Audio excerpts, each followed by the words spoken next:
সকালের বাংলাদেশে আমাদের সাথে একজন অতিথি আছে, তিনি একজন শিল্পী আবু নাসের রবি। আমরা তার সাথে কথা বলবো। তার সাথে কথা বলার আগে আমরা বলে নিই, আবু নাসের রবি যে কারণে আমাদের অতিথি, তিনি দৃশ্যশিল্পী, ইংরেজিতে যেটাকে বলে পারফরমেন্স আর্ট।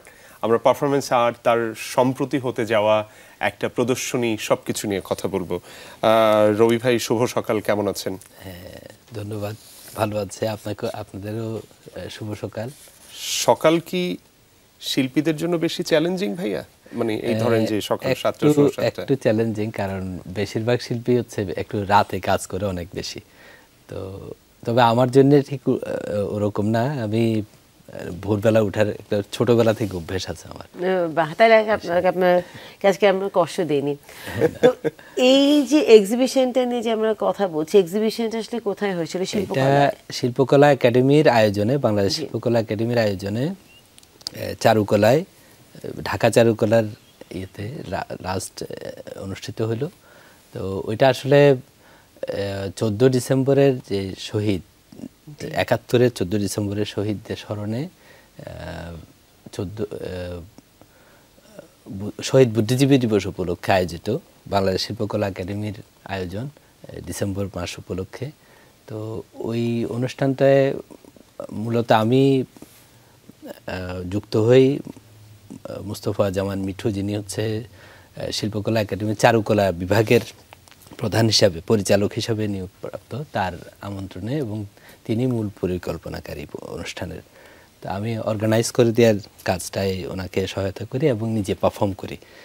তো অনুষ্ঠানটায় দুইজন শিল্পী স্থাপনা উপস্থাপন করে, তাদের একজন ফটোগ্রাফি বিষয়ক স্থাপনা করেন, আরেকজন হচ্ছে ফটোগ্রাফি এবং অন্যান্য এলিমেন্টস দিয়ে একটা স্থাপনা গুছিয়ে শহীদদের স্মরণ করেন।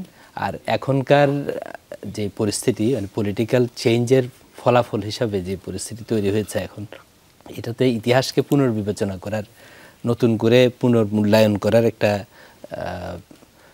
ভাবনা সবার মধ্যে কাজ করছে। ওই ভাবনাটাকেই এই হয়ে যাওয়া প্রদর্শনীটি মূলত রিপ্রেজেন্ট করার চেষ্টা করে। সব যারা পার্টিসিপেশন দিয়েছেন আর্টিস্টরা, তারা ওই জায়গাটা ফোকাস করার চেষ্টা করে যে আমরা 71-এর 14 ডিসেম্বরে ঘটে যাওয়া ঘটনার মর্মান্তিক যে ঘটনা, সেটাকে আজকের দিনে বসে 24-এর এই বড় পরিবর্তনের পরিপ্রেক্ষিতে আমরা কিভাবে বিবেচনা করব।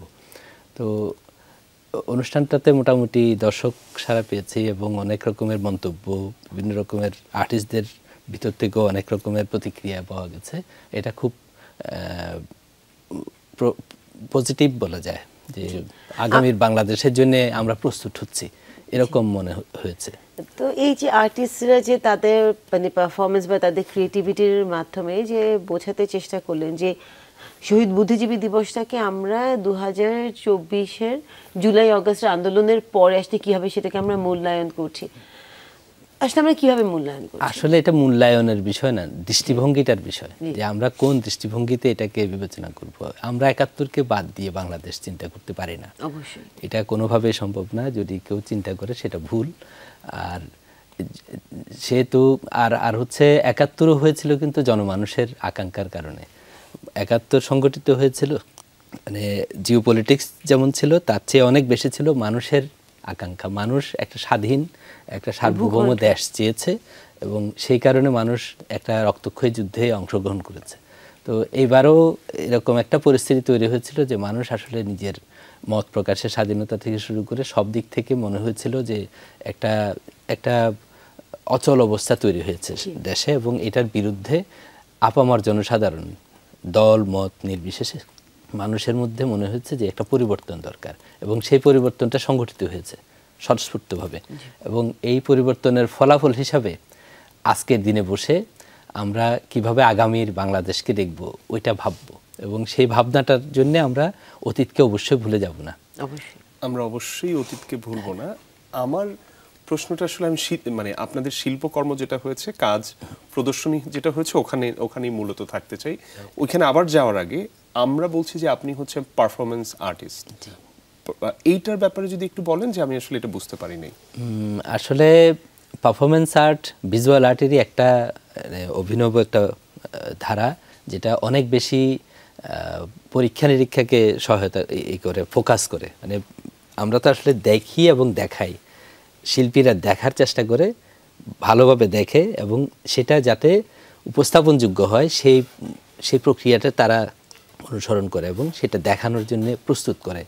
মানে যেসব বিষয় আমরা বিশেষভাবে পর্যবেক্ষণ করে ওটা দর্শকের জন্য উপস্থাপন করার জন্য ওই প্রক্রিয়ার ভিতর দিয়ে যায়। এবং এই প্রক্রিয়াটা আমরা যখন স্কাল্পচার করি বা আমরা যখন পেইন্টিং করি, আমরা কিন্তু দুনিয়ার সব কিছু আঁকি না, সব কিছু বানাই না। কোনো একটা স্পেসিফিক জিনিসকে আমরা ফর্মুলেটেড করে উপস্থাপন করার জন্য, যেটাকে বেস করে মানুষ কল্পনা করতে পারে, চিন্তা করতে পারে, নানান রকমভাবে ভাবনা উদ্রেক করে।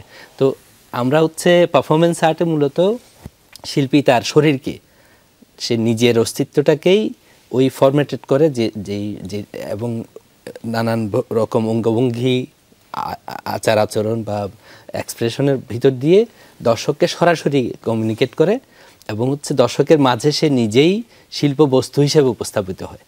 মানে শরীর হচ্ছে মূল জিনিস। পারফরমেন্স আর্টে আমরা শরীরকে ম্যাটেরিয়াল হিসেবে ব্যবহার করি এবং আমরা নিজেরা আর্ট হিসাবে উপস্থাপিত হই এবং কমিউনিকেশনের সরাসরি একটা মাধ্যম হিসাবে এই শিল্প মাধ্যমটিকে ব্যবহার করা যায়। এই কারণেই পারফরমেন্স আর্ট খুব ইম্পর্টেন্ট। সারা দুনিয়াতে এখন যে চল আর্টের, ওখানে খুব জরুরি একটা শিল্প মাধ্যম হিসেবে পরিচিত। আবার একই সাথে এটা একটু রিস্কি মাধ্যম। মানে সরাসরি যেহেতু আমি একটা পেইন্টিং করে ওটা রেখে গেলে আমি অনেক দূর থেকে ওই প্রতিক্রিয়াটা নিতে পারি, আমি গ্যালারির বাইরে থেকে প্রতিক্রিয়া নিতে পারি। এইখানে শিল্পী সরাসরি দর্শকের মাঝে উপস্থিত থাকে সশরীরে। এই জায়গায় এটার ঝুঁকি আছে এবং পারফর্ম করতে হয়। এই জায়গাতে রবি আপনি বলবেন যে যখন আপনি বললেন যে একটা কথা বললেন না, এটা হলো দৃষ্টিভঙ্গির ব্যাপার। এই যখন আমি আমার শরীরকে মানে পারফর্ম করছি, ওখানে দৃষ্টিভঙ্গিটা আমি কি করে ট্রান্সলেট করি আমি আমার অডিয়েন্সের সাথে? এটা প্রত্যেক শিল্পীর নিজস্ব পদ্ধতি আছে, প্রত্যেকে নিজের মতো করে সেটা নির্মাণ করে এবং কেউ সরাসরি নিজে একদম ফিজিক্যালি এনগেজ থেকে করছে, আবার কেউ কোনো একটা অবজেক্ট এর সহায়তা নিচ্ছে, কোনো কাপড়, কোনো একটা নানান রকমের, কেউ সাউন্ডের সাহায্য নেয়, কেউ গন্ধের সাহায্য নেয়, নানান কিছু যেটা সরাসরি করা যায়। মানে এই জায়গাটাতে যদি বলি শরীর, আত্মা এবং ইউনিভার্স, মহাবিশ্বের সাথে কিন্তু আপনি কানেক্ট করছেন। অবভিয়াসলি আমরা তো মানে আর্টিস্ট, লিভিং বিইং হিসাবে আমরা আসলে মানে প্রকৃতিকে বেসিক একটা জায়গা ধরি, যেখানে আমরা নিজেকে কানেক্ট করার জন্য প্রাণ চেষ্টা করতে থাকি। আসলেই তো আমাদের মানে জীবনেরই মূল উদ্দেশ্য প্রকৃতির সাথে কত সুন্দরভাবে নিজেকে অ্যাডজাস্ট করে নিয়ে এই পৃথিবীটাকে সুন্দরভাবে চালানো যায়। তো ওই ক্ষেত্রে আমরা আর্ট প্র্যাকটিস যেটা বলি, ওইটা তো কিন্তু আমরা ওভাবে আগাই, ওইটাই চেষ্টা করি, ওইটাই সাধনার মূল কেন্দ্র। রুনিয়া মনে হয় কিছু প্রশ্ন করবো। রুনিয়া, আপনি যদি একটু অনুমতি দেন। আর রবি ভাই, আপনার যে পরিচিতিটা আমাদেরকে দিয়েছেন, ওখানে রুমির একটা কবিতার লাইন দিয়েছেন, বাংলায় ইংরেজিতে যেটা লেখা, you dance inside my chest why no one sees you but sometime I do and that side becomes this art. মানে আপনি এর আগে আসলে আমার এটা পড়া হয়নি, আপনি যখন এটা দিয়েছেন আমাদেরকে শেয়ার করেছে, আমি পড়ে আমি কিন্তু খুব আলোড়িত হয়েছি যে জালালউদ্দিন রুমির এটা আসলে আমার আগে দেখা হয় নাই।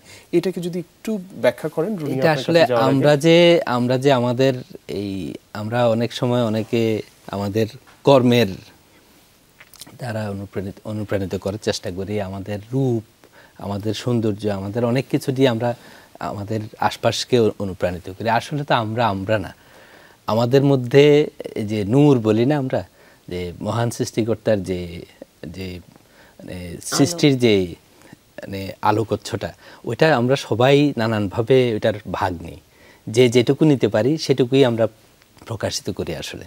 তো আমাদের সমস্ত কিছুর মূলে, আমাদের সমস্ত কিছুর যে মানে এক্সপ্রেশন যা, এইগুলো আসলে আল্লাহরই রূপের বিভিন্ন বহিঃপ্রকাশ আমাদের ভিতর দিয়ে হয় বিভিন্নভাবে। আমরা যেটুকু আমরা পাই, আল্লাহর 99 নাম কিন্তু মানুষের গুণাবলী, মানুষেরই গুণাবলী।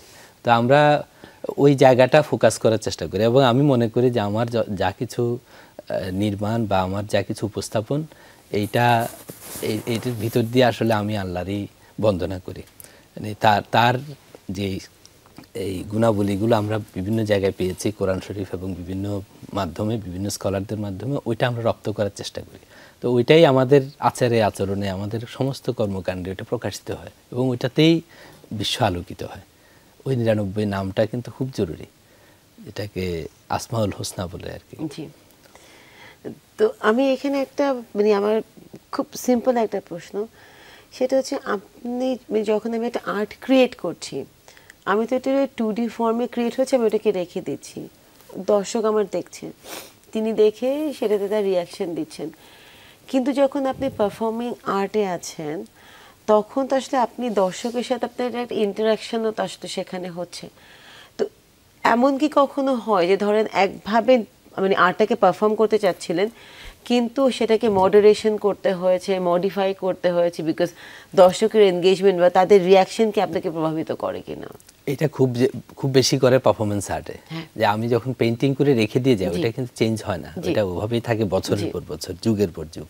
কিন্তু পারফরমেন্স আর্ট এটা লাইভ আর্টও বলে এই কারণে, কারণ হচ্ছে লাইভ আর্ট এই কারণেই বলি যে যখন দর্শকের মাঝখানে আমরা উপস্থিত হই, তখন দর্শকের প্রতিক্রিয়া এটার একটা বড় পার্ট হয়ে যায়, তখন দর্শক একটা আর্ট ফর্মের একটা এক্সটেনশন হয়ে যায়, এটা একটা পার্ট হয়ে পড়ে এবং দর্শকের সাথে অনেক রকমের ইন্টারাকশন হয়, মানে এটা সরাসরি ইন্টারাকশন। এবং এটার ভিতর এটা আসলে ওই কারণেও এক্সপেরিমেন্টাল, যে এটা প্রতিনিয়ত চেঞ্জ হওয়ার সুযোগ থাকে। আমরা যা ভেবে এই উপস্থাপনায় নামি, অনেক সময় অনেক আর্টিস্ট ওইটা ঠিক ওই জায়গাটাই নিতে পারে না, ওইটা অন্য জায়গায় ডিরেক্টেড হয়ে যায়, দর্শকের দ্বারা ডিরেক্টেড হয়ে যায়, অনেক সময় স্পেসের দ্বারা ডিরেক্টেড হয়ে যায়। যে আমরা প্ল্যান করলাম ঘরে বসে, কিন্তু আমি যখন সমুদ্রের তীরে এই পারফরমেন্সটা করতে যাই, তখন কিন্তু আমি আসলে ওই মুডে, ঘরের যে মুডে আমি চিন্তা করেছি ওইটা থাকে না, আরেক জিনিস হয়ে যায়। তখন পাহাড়ের উপরে যখন চলে যায় তখন আরেক জিনিস হয়ে যায়।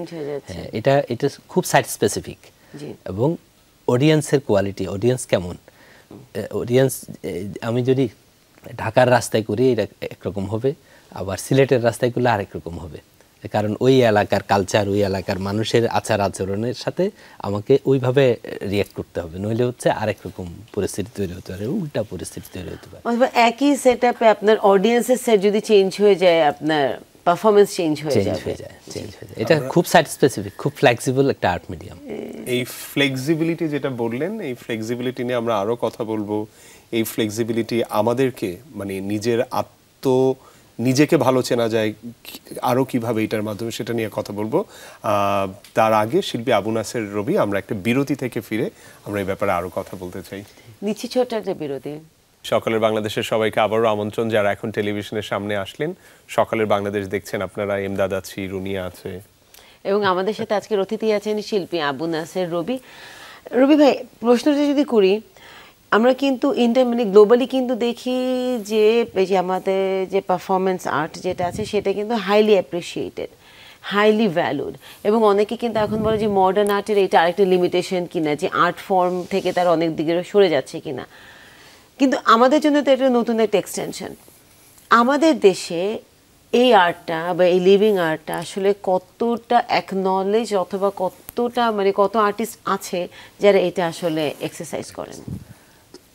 আসলে আমাদের মানে বিশ্বের পরিপ্রেক্ষিতে বা বর্তমান সময়ে বাংলাদেশের হিসাব যদি আমরা করি, বাংলাদেশে পারফরমেন্স আর্টিস্ট এক সময় 10-15 বছর আগেও কিন্তু খুব বেশি ছিল না, 10-12 জন আর্টিস্ট ছিল যারা পারফরমেন্স করতেন। তো বিভিন্ন রকমের কর্মকাণ্ডের কারণে এবং গত 10-15 বছরে এই পরিবর্তনটা বিশাল চোখে পড়ার মতো পরিবর্তন হয়েছে। এখানে অনেকগুলো ঘটনার ফলে মানে অনেক প্র্যাকটিস বেড়েছে, এবং প্র্যাকটিসটা বাড়লেও এই আর্টিস্ট যারা প্র্যাকটিস করছেন তারা কিভাবে ফ্যাসিলিটেট হচ্ছেন, এইটা আসলে খুব প্রবলেমেটিক। এখানে ওভাবে আমাদের দেশে মূলধারার আর্টই কিন্তু ওভাবে ফ্যাসিলিটেট হয় না, কারণ আমাদের যে মূল অর্গানাইজেশনগুলো আর্টকে সাপোর্ট করার জন্য, কন্টেম্পোরারি আর্টকে সাপোর্ট করার জন্য মূল অর্গানাইজেশনগুলো, তাদের ফোকাস আসলে কোথায় এটা আমরা এখনো ক্লিয়ার পাই নাই। এটার কারণ হচ্ছে আমরা রাষ্ট্রীয়ভাবে একটা কালচারাল পলিসি, ক্লিয়ার একটা কালচারাল পলিসি আমরা পাইনি এখনো। ওটা আমাদের নির্মাণ করা খুব জরুরি। আমাদের কাছে আমি প্র্যাকটিসিং আর্টিস্ট হিসাবে এবং অর্গানাইজার হিসাবে আমার কাছে মনে হচ্ছে বাংলাদেশের সবচেয়ে বড় সমস্যা আর্টের প্র্যাকটিসের ক্ষেত্রে যারা আর্টিস্ট তাদের এই কমিউনিটিতে সবচেয়ে বড় সমস্যাটা হচ্ছে আমরা একটা স্পেসিফিক কালচারাল পলিসির উপর ভর করে আমরা আগাচ্ছি না। আমরা যেটা করতেছি এটা হচ্ছে আর্ট যে একটা ইন্ডাস্ট্রি, এটা ফিনান্সিয়াল ইন্ডাস্ট্রি, কিন্তু এটা ওই জায়গা থেকে আমরা আর্টকে ট্রিট করি না। আমরা একটা এন্টারটেইনমেন্ট এরিয়া হিসেবে আর্টকে নিয়েছি রাষ্ট্রীয়ভাবে, যার ফলে আমরা এই একটা ইনভেস্টমেন্ট রাষ্ট্রে যে আর্টিস্টদের পিছনে বা আর্টের পিছনে একটা দীর্ঘমেয়াদী পরিকল্পনা করে একটা ইনভেস্টে যাবে, ওই জায়গাটা আমরা না করার কারণে আমরা আর্টিস্টদেরকে সাপোর্ট দিতে পারছি না, বা আর্টিস্টরা ওই সাপোর্টটা পাচ্ছে না রাষ্ট্রের পক্ষ থেকে বা রাষ্ট্রীয় অর্গানাইজেশনগুলোর পক্ষ থেকে। একটা টার্গেটেড ইনভেস্টমেন্ট ওইটা আসলে ওভাবে আসতেছে না। কিন্তু আমাদের রাষ্ট্র প্রচুর খরচ করে, স্টিল আমাদের যে পরিস্থিতি, এই পরিস্থিতি তো প্রচুর খরচ করে, কিন্তু ওই যে টার্গেটেড না হওয়ার কারণে এটা মিসইউজ হয়, প্রচুর উল্টাপাল্টা জায়গায় খরচ হয়ে যায়, যার ফলে মূল যেখানে ইনভেস্টটা আসা দরকার, পয়সাটা আসা দরকার, ওইটাতে আসে না, যার ফলে আর্টিস্টরা উপকৃত হচ্ছে না। আসলে খুব স্ট্রাগল করে আর্টিস্টরা। এই জায়গাটা আপনি একটু বলবেন, আপনি যেহেতু সংগঠক ও শিল্পী আবু নাসের রবি, যদি আপনি ধরেন দায়িত্বে থাকতেন, কিংবা আপনি যেহেতু জানেন তাদের কি করা উচিত, আপনি বলছেন তারা খরচ করছে কিন্তু প্ল্যানিং এর জায়গাটা অভাব আছে, তাহলে কি করতেন? 1 মিনিটের ভিতর বলবেন যে কি করা যেত?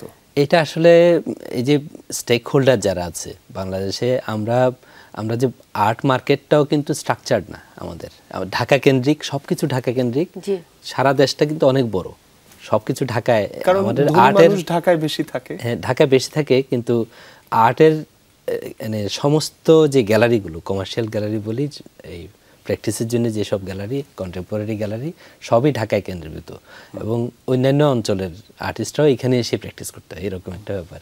তো এটার এগেইনস্টেও আমরা মনে করেন যে যদি সিলেটে হয় কিংবা যশোরে হয়, তাহলে কি ওইটার যে একটা বিজনেস সাইড আছে, টাকা আর্ন করার ব্যাপারটা, ওইটা কি ওই জায়গাগুলো থেকে আসবে? এটা যে কোনো জায়গা থেকে হতে পারে, এবং আর্টকে বেস করে দুনিয়াতে এমন অনেক এক্সাম্পল আছে, শুধু আর্টকে বেস করে একটা সিটিকে রিজেনারেট করা যায়। যে গোয়াংজু আর্ট বিয়েনালে বলে একটা ইন্টারন্যাশনাল বিয়েনালে আছে, যেটাতে বেস করে গত 20-15 বছরে একটা সিটিকে রিজেনারেট করছে সাউথ কোরিয়া।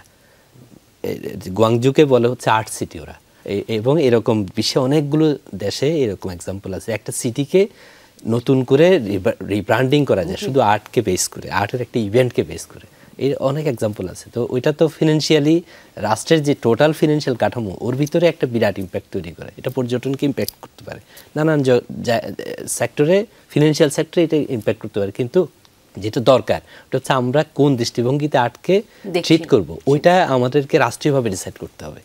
আমরা যেহেতু এটা খরচের খাত, এন্টারটেনমেন্টের ব্যবস্থা এরকমভাবে বিবেচনা করে রেখেছি আমাদের সাংবিধানিকভাবে, এটা তো আসলে ওইভাবে আর ফোকাসড হচ্ছে না। কিন্তু আমরা যখন এটাকে বাণিজ্যিকভাবে চিন্তা করব, এটা সারা দুনিয়াতে যেভাবে করে এই পুঁজিবাদী বিশ্বে, তখন এটার পিছনে ইনভেস্ট হবে, এটাকে বেস করে একটা অর্থনীতি তৈরি হবে, কাঠামো তৈরি হবে। ওই স্ট্রাকচারটা আমরা এখনো পাইনি। এবং মানে আর্টের এই যে আমরা যে মার্কেটের কথা বলছি, সেটা তো আসলে শুধু আমার নিজের দেশের মধ্যে সীমাবদ্ধ থাকার কথা না, এটা তো আসলে ওপেন থাকবে, কারণ আর্ট তো cross border, definitely cross border, এবং এটা তো ট্রান্সফরমেটিভ, বিকজ আপনি তো ট্রান্সফর্মড হচ্ছেন। আমি তো একইভাবে উনি যেভাবে আর্টটা আঁকছেন, এখন নবী ভাইয়ের যখন কোনো একটা আমি কাজ দেখছি, আমি আমার মতন সেটাকে ইন্টারপ্রেট করছি। তো এবং আমার মনে হয় এটা যদি ঢাকার বাইরের সিটিগুলোতে হলে কিন্তু আরো বেটার। এটা বিশেষ করে চিটাগাং, আমরা যখন 2004 থেকে যখন আমরা একটা অল্টারনেটিভ আর্ট স্পেস হিসাবে পুরাপাড়া রান করার জন্য প্ল্যান করছিলাম, তখন আমাদের কাছে এরকমই মনে হয়েছে যে ঢাকার চেয়ে প্র্যাকটিস করার জন্য ঢাকার দূরের যে শহরগুলো, ওগুলো অনেক বেশি কার্যকর। কারণ হচ্ছে প্র্যাকটিস তো আসলে একটা ধ্যানের ব্যাপার, একটা কনসেন্ট্রেশনের ব্যাপার। ঢাকা খুব ফাস্ট এখন বর্তমান সময়ে, স্পেসের অভাব, স্পেস অনেক এক্সপেন্সিভ। এই সব কিছু মিলায় আমার মনে হচ্ছে প্র্যাকটিসের জন্য দূরবর্তী জায়গা, মূল যে গতিধারা, ওর বাইরে একটু থাকতে পারলে ওইটা বেশি সুবিধা। ওই কারণেই বিভিন্ন অঞ্চলে, এটা দেশের বাইরেও বিভিন্ন জায়গায় ওই সরকারিভাবেই অন্যান্য সিটিগুলো যেগুলো একটু পিছনে পড়া সিটি, ওগুলোকে ফোকাস করার জন্য আর্টিস্টদেরকে ওইখানে প্রণোদনা দেয়, ওইখানে শিফট করার ব্যবস্থা করে, ওইখানে থাকার জায়গা করে দেয়, গ্যালারি তৈরি করে দেয়, সরকারিভাবেই করে এগুলো। কারণ যখন আর্টিস্টরা কোনো একটা জায়গায় জড়ো হয়, ধরেন 2000 আর্টিস্ট একটা সিটিতে শিফট করলো, ওই সিটিটা আস্তে আস্তে ট্রান্সফর্ম হতে শুরু করে, ওইটাকে বেস করে, ওইখানে মানুষের দৃষ্টিভঙ্গি, মানে একটা কনসেন্ট্রেশন পায় ওই জায়গাটায়, ন্যাশনালি এবং ইন্টারন্যাশনালি। তো ওই জায়গা থেকে কিন্তু আর্টকে আমরা চাইলে ব্যবহার করতে পারি আমাদের অনুন্নত এলাকাগুলোকে ট্রান্সফর্ম করার জন্য। মূলধারায় নিয়ে আসার জন্য আমরা কিন্তু এই রকম শিপমেন্ট চিন্তা করতে পারি, কিন্তু আমরা এখনো পর্যন্ত ওই যে বললাম মূল জায়গা আমরা পলিসিটা কিভাবে সেট করব, কিভাবে আর্টকে ট্রিট করব, ইন্ডাস্ট্রি হিসাবে দেখব কি দেখব না, তখন হচ্ছে এটা বের হয়ে আসবে। কারণ আসলে আর্ট একটা হিউজ ব্র্যান্ডিং হতো একটা দেশের জন্য, একটা হিউজ একটা ব্র্যান্ডিং, কিন্তু আর্টিস্টের হিউজ ব্র্যান্ডিং। তো এই বিষয়গুলো নিয়ে আমরা কথা বলবো, আপনার অন্যান্য কার্যক্রম নিয়েও কথা বলবো, কিন্তু তার আগে একটা ছোট্ট বিরতির প্রয়োজন। সকালের বাংলাদেশ দেখছেন আপনারা, আমরা একটা বিরতি থেকে ফিরে আবারও শিল্পী আবু নাসের রবির সাথে কথা বলবো। আমাদের সাথেই থাকুন। বিরতির পর সকালের বাংলাদেশ আপনাদের স্বাগত। রুনি আছে, সাথে আছেন এমদাদ, এবং আমাদের সাথে যিনি শিল্পী হিসেবে আছেন আবু নাসের রবি, তার সম্প্রতি একটা প্রদর্শনী হয়েছে, প্রদর্শনী থেকে আমরা অন্যান্য আলাপও করছিলাম। আমরা যেই আলাপের জায়গাটাতে ছিলাম, আপনি বলছিলেন যে একটা কালচারাল পলিসি দরকার, আর্ট পলিসি দরকার রাষ্ট্রীয় জায়গাটা থেকে। উন্নত বিশ্বের কথা যদি বলি, যাদেরকে আমরা মনে করি যে আর্টে খুবই আগানো, ফ্রান্স বলি, মার্কিন যুক্তরাষ্ট্র বলি, অন্যান্য, তাদের কি আছে এই আর্ট পলিসি? তো নিশ্চয়ই আছে। এবং সেটা কি, আপনি আর্থিক দিকটার কথা বললেন, এটা খুবই গুরুত্বপূর্ণ, তারা কি ওই আর্থিক দিকটাকে কাভার করে?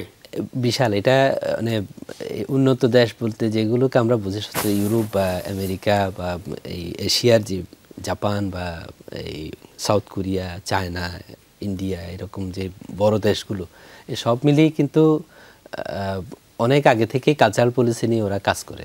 আমেরিকা প্রায় 150-200 বছর আগ থেকে কালচারাল পলিসি নিয়ে কাজ করে, এবং বাংলাদেশ পুরো বিশ্বের যে আর্ট মার্কেট এর প্রায় 60% ওদের নিয়ন্ত্রণে থাকে। তো এটা বিশাল বড় একটা অর্থনীতি। তো ওই হিসাবে আমরা ওখানে আসলে প্রবেশই করতে পারিনি বলতে গেলে। আর গত 10-15 বছর ধরে আমরা একটা সামিটের আয়োজন করি ঢাকায়, যে ঢাকা আর্ট সামিট, ওর ভিতর দিয়ে আমরা একটা আর্ট মার্কেটে প্রবেশ করেছি বলি, কিন্তু আসলে আমরা আমাদের আর্ট মার্কেট হিসাবে ওইটাকে ইন্টারন্যাশনালি নিয়ে যেতে পারিনি। ঢাকা আর্ট সামিট মূলত ইন্ডিয়ান 4-5টা গ্যালারির বেস করে ইন্টারন্যাশনালি আমাদের দেশের আর্টিস্টদের মার্কেটিং করে। তো এটা আমাদের মার্কেটিং হয় নাই, আমাদের ব্র্যান্ডিং হয় নাই আসলে। তো ওই জায়গাটা আমরা মিস করে গেছি ঢাকা আর্ট সামিটের কর্মকাণ্ডের ভিতর দিয়ে, যেটা আমাদের সম্ভাবনা ছিল, সুযোগ ছিল, যে আমরা সরাসরি বাংলাদেশের আর্টকে ইন্টারন্যাশনালি তুলে ধরতে পারবো, ব্র্যান্ডিং করতে পারবো। কিন্তু আমরা আলটিমেটলি ইন্ডিয়ান আর্ট মার্কেটের পার্ট হয়ে ইন্টারন্যাশনালি রিপ্রেজেন্টেড হয়েছি। তো আশা করব ভবিষ্যতে আর্ট সামিট বা আরও যারা নতুন উদ্যোক্তা আসবে, তারা হয়তো বাংলাদেশের আর্ট মার্কেটে বড় ইনভেস্ট করবে এবং এটাকে, এই সম্ভাবনাটাকে কাজে লাগাবে। এটা অনেক বড় একটা মার্কেট। তো আমরা যেটুকু জানি যে আমেরিকা যেটা 60%-এর অধীন অকুপাই করে আছে, ইউরোপের বিভিন্ন দেশ মিলে এটা 25%-এর আছে, দখলে আছে। আর এর বাকিটা হচ্ছে বিভিন্ন দেশ ছোট ছোট পার্ট নিয়ে থাকে। তো বাংলাদেশ ওইখানে কিছুই না এখনো, মানে আমরা কোনো অংশই ওখান থেকে আসলে করতে পারি না। আমাদের বিচ্ছিন্নভাবে আমাদের কিছু আর্টিস্ট ইন্টারন্যাশনালি নিজেদের কাজ রিপ্রেজেন্ট করে, তাও অন্যান্য দেশের গ্যালারিগুলোর মাধ্যমে, বিশেষ করে ইন্ডিয়ান গ্যালারিগুলোর মাধ্যমে। তা আমরা আমাদের এরকম গ্যালারি চাই, এরকম গ্যালারি নির্মাণ হোক, এমন পলিসি হোক, ঢাকায় ইন্টারন্যাশনাল মানের অন্তত 5টা গ্যালারি যারা বাংলাদেশকে রিপ্রেজেন্ট করবে ইন্টারন্যাশনালি, এরকম গ্যালারি তৈরি হোক, এটা আমাদের আশা। মানে আমি অর্গানাইজার হিসাবে, একজন প্র্যাকটিসিং আর্টিস্ট হিসাবে আমি এটা আশা করি খুব, যে এটা খুব দ্রুতই হবে। হয়তো নতুন বাংলাদেশের কথা যে বলছি, ওই নতুন বাংলাদেশে এরকম একটা আর্ট পলিসি তৈরি হবে, যাতে আমরা আর্টিস্টরা নিজেদের ব্র্যান্ডিংটা, বাংলাদেশের আর্ট হিসাবে বাংলাদেশি আর্টিস্টরা ব্র্যান্ডিংটা করতে পারে ইন্টারন্যাশনালি। থিয়েটার বা এক্সিবিশন হল আসলে আমাদের একটা ইন্টারঅ্যাক্টিভ হয় না, সেন্টার আসলে থাকা দরকার, সেন্টার থাকা দরকার। এবং রবি ভাই যেটা বলছিলেন, আমি দেখছিলাম যে 2022 সালের ডেটা অনলাইনে পাওয়া যাচ্ছে, যেটাতে হচ্ছে আর্টের বাজার মার্কেট যেটাকে বলে, সেটা হচ্ছে $67.8 বিলিয়ন। এবং এর মানে এটা হলো প্যান্ডামিকের আগে কিংবা 2022-এ আর কি, তাহলে পরে। এবং 110 টাকা করে যদি ডলার ভ্যালিউ করা হয়, তাহলে এটার দাম দাঁড়ায় হলো 7,45,800 কোটি টাকা। এটা হচ্ছে অনেক বড় মার্কেট। এবং জি, সবচেয়ে বড় ট্রানজেকশনগুলো যেগুলো হয়, মানে এই যে ব্যবসায়িক ট্রানজেকশন, ওর মধ্যে আর্ট হচ্ছে সবচেয়ে ছোট পণ্য, মানে আয়তনে ছোট পণ্য, কিন্তু অনেক বেশি ভ্যালুটা অনেক বেশি, এটার আনলিমিটেড ভ্যালু অ্যাড করা যায়। তো ওই হিসাবে ইন্ডাস্ট্রির কিন্তু আলাদা একটা গুরুত্ব আছে, আলাদা একটা গুরুত্ব আছে। আমাদের যে আর্টিস্টদের যে ছবিগুলো আছে, কারণ এটা তার কোনোভাবে রিক্রিয়েট করা তার সম্ভব না। তো তো সেগুলো আসলে প্রাইসিংটা আসলে কিভাবে করা উচিত, সেটা ভ্যালুটা আসলে প্রাইসিং তো না, আমরা বলবো ভ্যালুটা আসলে আমরা কোথায় প্লেস করছি, এটা আমাদের সেটা আমাদের important। ওই যে পলিসি না থাকার কারণে এবং আমাদের স্ট্রাকচার না থাকার কারণে আমরা ওইটা ঠিক ওভাবে নিতে পারছি না, মানে ওই কারণ আমাদের দেশের যে সমসাময়িক আর্টিস্টরা মানে মাস্টার আর্টিস্ট হিসেবে পরিচিত জি। 10 জন আর্টিস্ট যদি চিন্তা করি, আমাদের SM সুলতান বা আমাদের জয়নুল আবেদিন, ওনাদের কাজ ইন্টারন্যাশনাল মার্কেটে অন্যান্য দেশের আর্ট গ্যালারিগুলোর মাধ্যমে যেভাবে সেল হয় ওইটার তুলনায় ওই মানের ইন্ডিয়ান আর্টিস্টদের সাথেও আকাশ পাতাল পার্থক্য হয়ে গেছে আমাদের। কারণ হচ্ছে আমরা আসলে ওই প্র্যাকটিসটা করি নাই, আমরা সেই ভ্যালুটা আসলে সেট করতে পারিনি। পারিনি। এবং আমার যেটা মনে হচ্ছে যে ওই ভাই যেটা বলছে, আমরা তো আসলে ওই মার্কেটই প্রবেশ করি নাই, আমরা মার্কেটের জন্য নিজেদেরকে তৈরিই করি নাই, এখনো তৈরি করি নাই।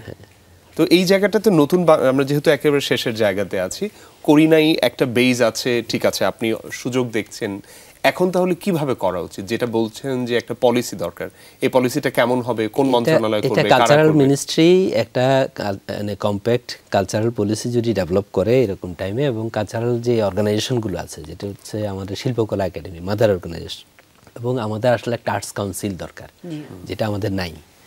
যে এখানে হচ্ছে একটা ফান্ড ক্রিয়েট হবে ন্যাশনালি লটারি করে বা নানানভাবে আমরা একটা বড় ফান্ড যদি রাখতে পারি, যে ফান্ডটা দিয়ে আমাদের ইন্টারন্যাশনাল যে কমিউনিকেশন, ইন্টারন্যাশনালি যে ইন্টারাক্ট করা, বিভিন্ন দেশের সাথে আইডিয়া শেয়ার করার যে প্রজেক্টগুলো, ওইগুলোতে যেটা আমাদের ইয়াংরা অনেক বেশি এনগেজ হতে পারে।